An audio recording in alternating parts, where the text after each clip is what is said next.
It's been 20 years since Hurricane Katrina, widely recognized as one of America's greatest disaster relief failures. But now the Trump administration's cuts to FEMA threatened the vital reforms it made back then. Over 180 current and former employees of the Disaster Relief Agency are sounding the alarm in a letter to Congress, warning the president's actions could lead to a repeat of the Katrina catastrophe.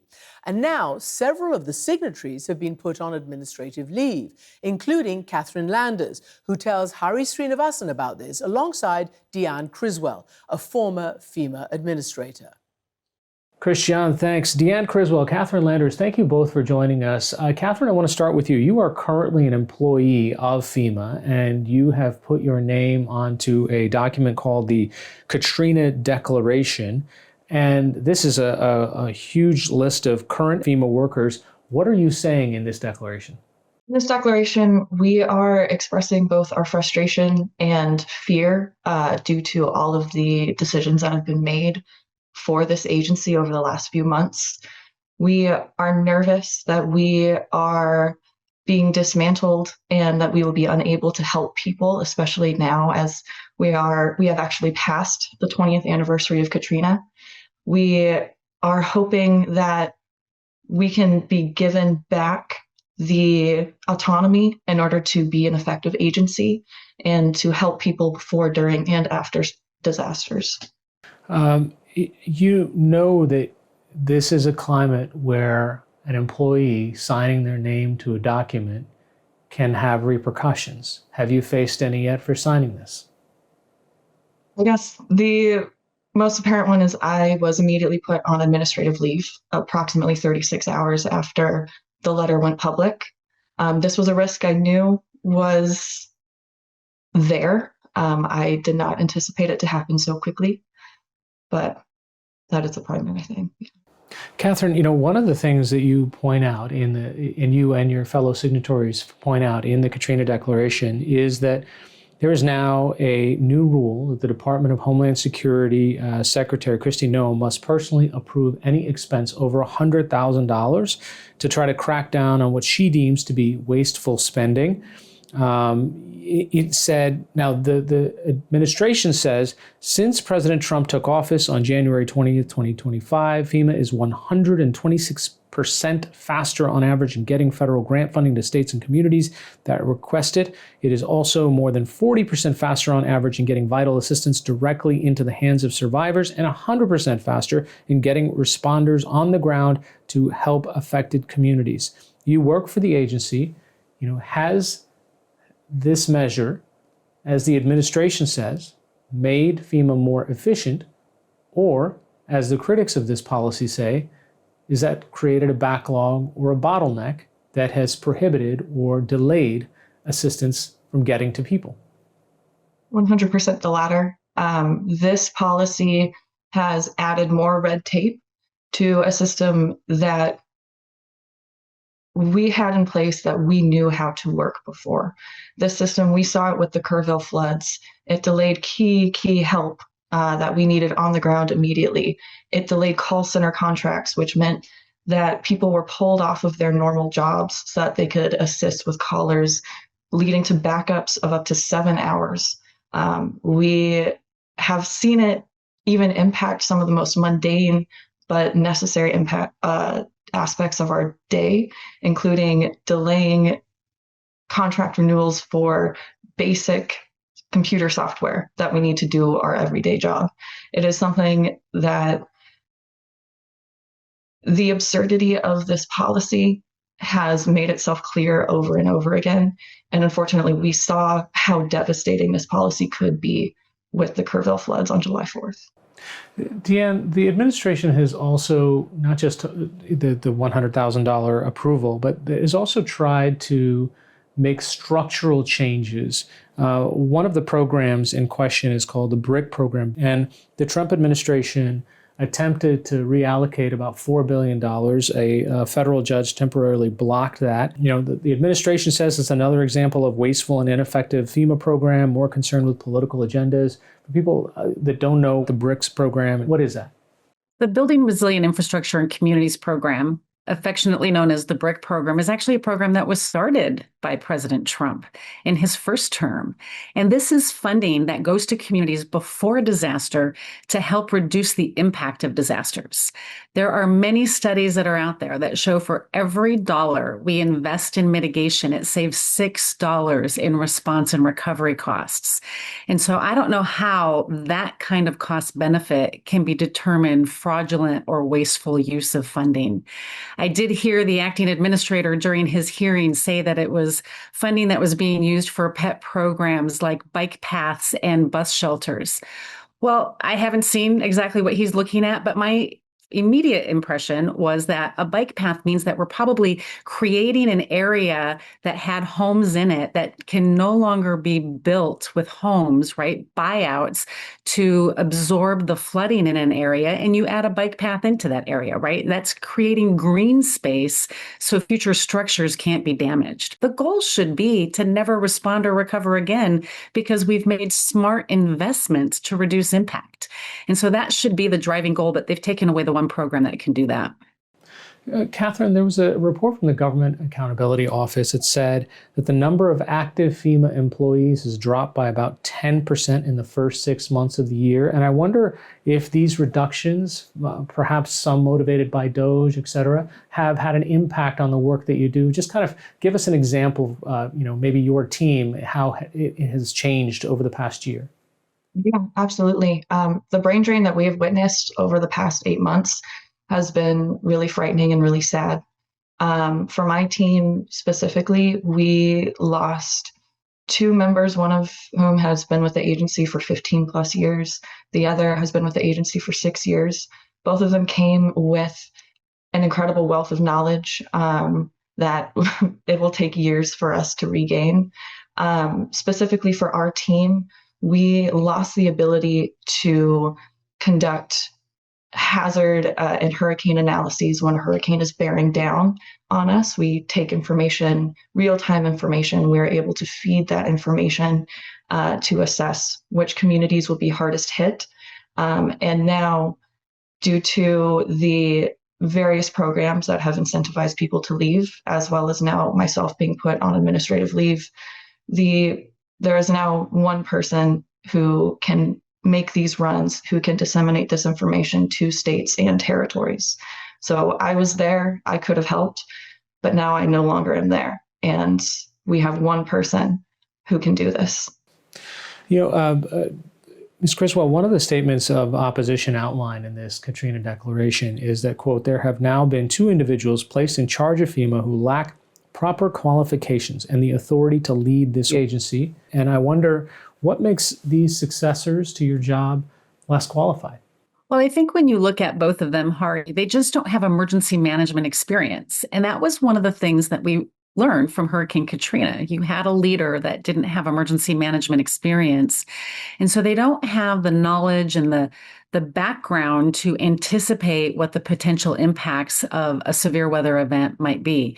Just as you heard Catherine talk about the planning that they do, when you have a leader that has that knowledge and that experience of responding to situations like that, they know the right questions to ask, they know how to interpret the data that's coming to them. Now you have a leader that doesn't have that experience, and you've also lost that institutional knowledge to try to get them up to speed. And so you really create a vacuum of capability in trying to anticipate what an impact to a community might be, so you can move resources ahead of time and make sure that they're there to support that community, to support that state, to support that local community.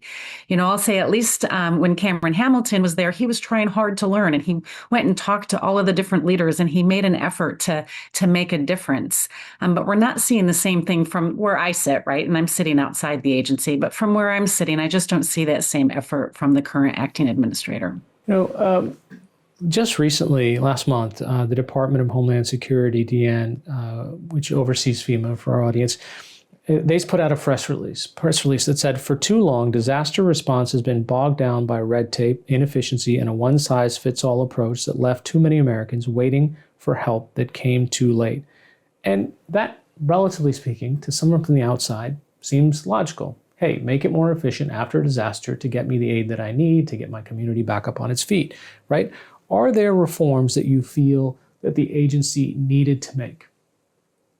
Ari, I think the first thing that I want to point out with that statement is they're talking just about response. We've heard a lot of conversation about we need to push the responsibility for response back to state and locals. State and locals have always had the responsibility to manage response and recovery. And in my 4 years as the FEMA administrator, never once did I have a governor complain to me about the response. There are plenty of frustrations from governors and emergency management directors at the state and local level in the recovery space. There is a lot of opportunity to create efficiencies in how communities get reimbursed. I think remembering that FEMA primarily is a reimbursement agency. They provide funding to reimburse communities as they rebuild their infrastructure. And that can be delayed by a number of things. And it can sometimes just be plain oversight, like procurement regulations and environmental regulations. But sometimes it's also just asking too many questions, requests for information, asking for too much detail. Things that frustrated me during my time as the FEMA administrator. We spent a lot of time focused on improving the efficiency of the individual assistance program and making sure that it wasn't a one-size-fits-all approach. The same level of effort does need to be given and analysis to the public assistance program and how do we make those same types of efficiencies better, give the states and the locals more ability to have say in how the recovery is going to be rebuilt without unnecessary bureaucracy. Deanna, I'm old enough to have covered Katrina on the ground. And I think for me personally, that was kind of a moment where I watched the trust in the institution that is FEMA and the government's response really erode significantly. And I wonder, even now, there are people who have concerns about FEMA's response to, say, Hurricane Maria in Puerto Rico in 2017 or Hurricane Ida. But I wonder if this decrease in trust that we have ends up fueling what the administration wants in its major reforms. Well, I think one of the things, Hari, that's really important is, there's still so many people that have vivid memories of Hurricane Katrina. Mm-hmm. And you and I both can still remember all of the challenges that happened at all levels, federal, state, and local level. And everybody has a role to play. There have been tremendous improvements since Katrina over the last 20 years that we've talked about. But I think for me, it feels like with the increase in the ability to spread information on social media, that it creates greater opportunity to feed that mistrust, whether it's appropriate or not. I mean, I go back to Hurricane Helene. I led the effort for Hurricane Helene. I think at 6 states initially, I think 8 states, in the end had declarations. I was on the ground before Helene made landfall in North Carolina. Yet you had a little bit of commentary that was not accurate, was proven to be inaccurate, but it spread like wildfire on social media and it created this mistrust. But that mistrust was all outside of the area. When I talked to the governor, when I talked to the county sheriffs, when I talked to the local mayors, they were all grateful for everything that we were doing. But I think it all boils down to a lack of understanding of what FEMA's role really is in response, right? FEMA they're not the firefighters. They're not the EMTs. They're not the law enforcement professionals. Yes, they can send in search and rescue capability to help augment those amazing first responders that are taking care of their communities. But essentially, they only come in to provide support that the state or the local doesn't have. And when you're stabilizing that incident, it could be like the Army Corps of Engineers that's on the ground helping to assess the water treatment facility or damage to bridges and the security or the stability of those bridges. It can be Health and Human Services that's trying to assess, the impact to hospitals or setting up mobile health teams. That's all FEMA. Catherine, we should note in the letter that was informing you that you were put on administrative leave with pay, it said, quote, "Your placement on administrative leave is not a disciplinary action." And I'm wondering whether you are concerned, along with the other FEMA current employees, that speaking with us right now could shift your status from administrative leave to just being fired. Yeah, absolutely. This, as was my decision to put my name publicly on the letter, it was a calculated decision. It was a risk that I knew existed, but I think it is really important that we can listen to the people within FEMA right now to give a voice to the employees that are being steamrolled over by this administration. And I am I am nervous, but I am okay with it. I'm okay with the risk, and I'm happy to be taking it. For the record, we reached out to FEMA for comment about both the Katrina declaration and Catherine, your case in specific. And as we speak, they haven't yet responded. Dan, I have kind of a 30,000-foot question for you. On his first trip in his second term to disaster sites in California and Louisiana, President Trump said, quote, "I'll also be signing an executive order to begin the process of fundamentally reforming and overhauling FEMA, or maybe getting rid of FEMA. I think, frankly, FEMA's not good."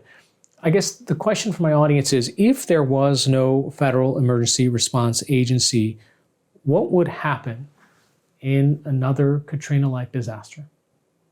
I think it would be even worse than Katrina, because you can't expect state and local jurisdictions to replicate all of the capability that the federal government can bring, right? We're talking about economies of scale here. When FEMA has several distribution centers that are strategically placed around the country that then can move those resources like food and water and tarps and infant and toddler kits, move them closer to the impacted area, right? You move them as the need arises. To expect state and local jurisdictions to represent or recreate all of that capability, one is a really poor use of taxpayer dollars, and it's just not efficient.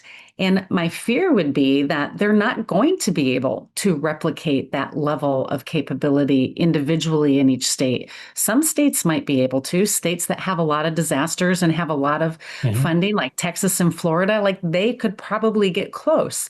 But other states that just have disasters infrequently, they're not going to be able to create that. And so I think when you see a big event happen and you don't have those kind of federal resources, 28 urban search and rescue teams that are strategically placed across the U.S., which are trained and funded by FEMA, but they're local first responders, right? When Texas happened, they brought in Texas Task Force One. They're funded and trained by FEMA. All of that goes away. And so I think we just see a less capable nation, and we will see more vulnerable communities not get the necessary help that they need and they deserve. Catherine Landers is a geospatial risk analyst at FEMA who is currently on administrative leave. And Deanne Criswell was the former administrator of FEMA. Thank you both for joining us. Thank you. Thanks, Sorry.